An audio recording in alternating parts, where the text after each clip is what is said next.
discuss what you think are the most common change management or errors change management. So 3 here, 3 there, 3 there. We'll have a team of 4 here. Just get together and give some thought. What do you think are the most common management errors in change? Okay, so the hint there is obviously social and behavioural. The first one is that most organisations and all people think they're bulletproof. But this latest global financial crisis has sorted a few of them out. So it's amazing the number of people who think they're bulletproof. They think they're like Superman. They hop into a phone booth and they can put a Superman outfit and they're all okay. But we're creatures of habit. Very much creatures of habit.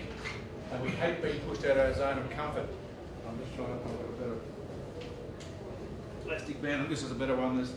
This elastic band is a bit what it's about. I mean, that's your zone of comfort. As you get further and further away, the pressure gets stronger and stronger to go back. And one of your roles as a senior manager is help people go along their journey, give them encouragement and so on. But we like doing things we are familiar with.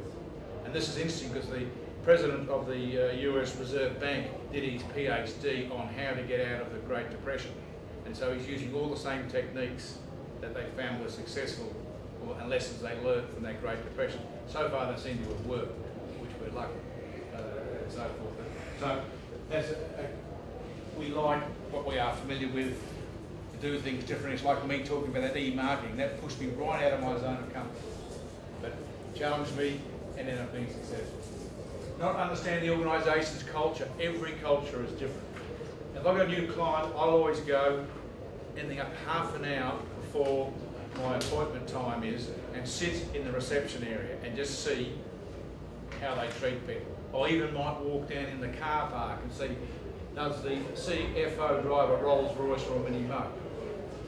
Give you a bit of an idea of differences. Are all the car sites with numbers saying this belongs to the chairman, etc.? When you walk in, how you're treated by the receptionist? Are people walking around in a smart uniform or are they casual? Are they security conscious? Do they offer you a cup of tea or they just plonk you in a chair and leave you there? What type of literature do you have to read? What type of offices? Are they open door or all shut? So all those things give you a feel for the culture of the organisation. And that's important because you've got to understand the culture. And one of the best ways to do is go to a person who's been there a long time and have a bit of a yarn. Who are the heroes, the anti-heroes? I was working in one organisation, very strong union, and they talked about Scabby Wilson, who crossed the picket line. And he's very much in the folklore as an anti-hero. And I asked people, this was in 2002, I was doing this work, and I said, when did this happen? 1956. So 50 years later, basically, it was still very much in the folklore. Understand the circumstance. Just because it worked well last year, or worked well out in the province, or worked well in Nandi, doesn't mean it's going to work well in Suva. It changes. Things change all the time. Organisation structures are not built for change, they're built to maintain the status quo. They're designed for stability and status quo.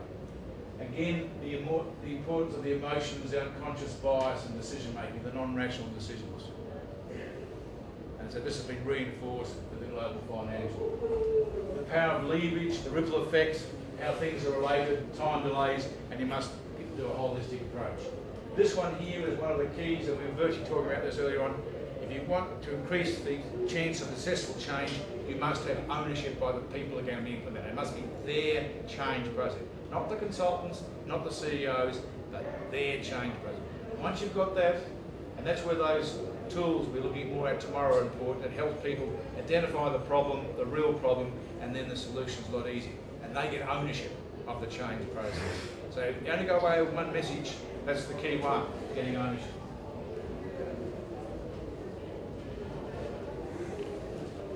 That's ignoring that change is a personal journey. You're dealing with people, we all travel at different paces. And what's in it for me, we talked about before.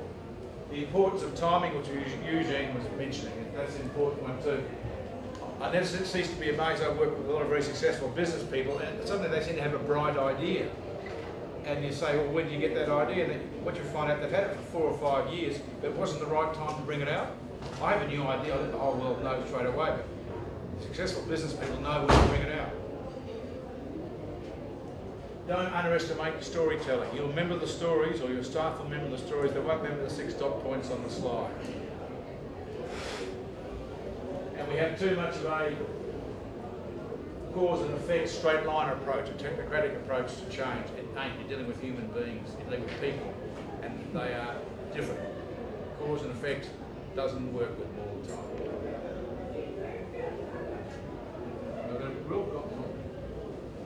Too much focus on the symptoms, not enough on the cause. It's like I have a headache and I take an aspirin or a Panadol to solve it, but I'm solving the symptoms. I haven't got to the cause. Maybe the cause is my lifestyle's out of balance. And I don't watch out, I end up with 2 problems because I've still got the headache, the following day and it's worse, I'm taking something stronger, so I've probably got a drug addiction coming up as well. So it's trying to stop the snorkeling, get down to the real causes. Lack of sources, be careful of focusing on the latest fad, what's the latest things in the latest book that's in the bookshop that everyone's reading. Negotiating is pretty important. Good negotiation skills, one of the tools we talk about is negotiation. Enough focus on seeing the gains of change, because we always tend to look at what can go wrong. And your brain has you can trick your brain, if you keep thinking of positives, you'll pull yourself out of thinking of negatives. So it's quite a good way. A lot of people now, when they get up in the morning, they don't think bad things, they think of the good things. And even people who I deal with who are a bit, say, depressed, I say, when you go home every night, just think of 2 or 3 good things you did. Don't think of the bad things, think of the good things. And your brain responds the right way to that. Lack of sense of urgency, we'll talk about that in a moment. Change is a continuous process that needs regular reviews. It's not a one-off event. Change fatigue, too many change projects. Too much complacency, paying lip service, organisation too successful, and I'll show in a moment. One of the hardest organisations to change is one that perceives itself to be successful. It's very hard. I love going to organisations that are on their knees, they want to change, much more receptive. But if they're successful, it's very hard. Or they perceive themselves to be successful. A change fail, if it's not handled the right way, acknowledged or learned from. And again, there's some tools to help you look at that. One of the most powerful things you can do is do some critical reflection. And you have to just ask yourself simple questions. What did we learn from it? What will we do next time differently? What hindered? What helped? Those simple questions can be very powerful. Sit with the group, just finish the project, get all the important stakeholders and say, okay, what do we learn from this? What went wrong? What went well? Etc. etc. A VP did it in a deep well drilling, and by doing that, after a project, they reduced the number of days it took to drill those wells from 100 days to 45. Just simple questions about how can we improve. Having all the important stakeholders there, it's all fresh in their mind, not waiting for 6 months, but soon afterwards. Anybody got any additional ones? I missed anything?